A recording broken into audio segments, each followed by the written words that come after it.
menawan sangat mengagumkan.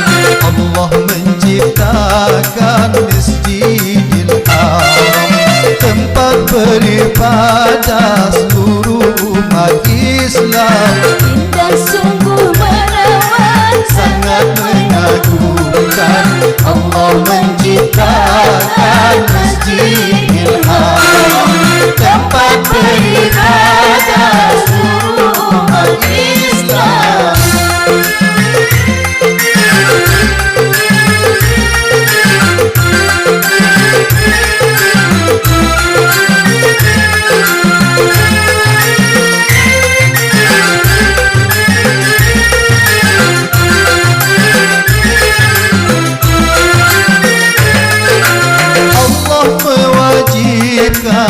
Bagi umat Islam untuk melaksanakan rukun Islam kelima, sambil kita mengenang tentang kejadian sejarah Ibrahim alaihi salam.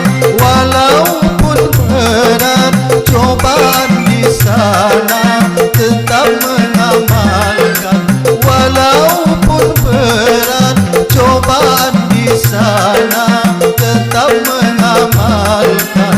Marilah berdoa semoga diterima.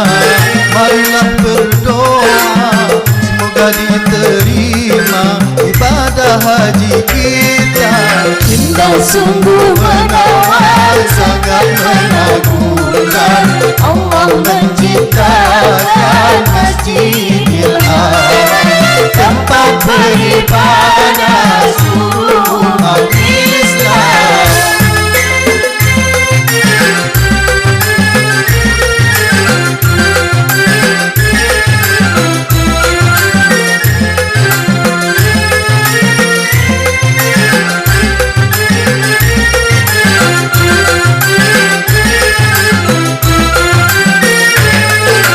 Beribadah haji perintah ilahi, berbagai bangsa berkumpul di sana untuk mengharapkan ampunan semata terhadap dirinya yang banyak dosa.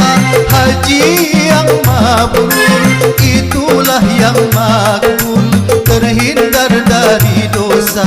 Haji yang mabrur itulah yang makbul, terhindar dari dosa.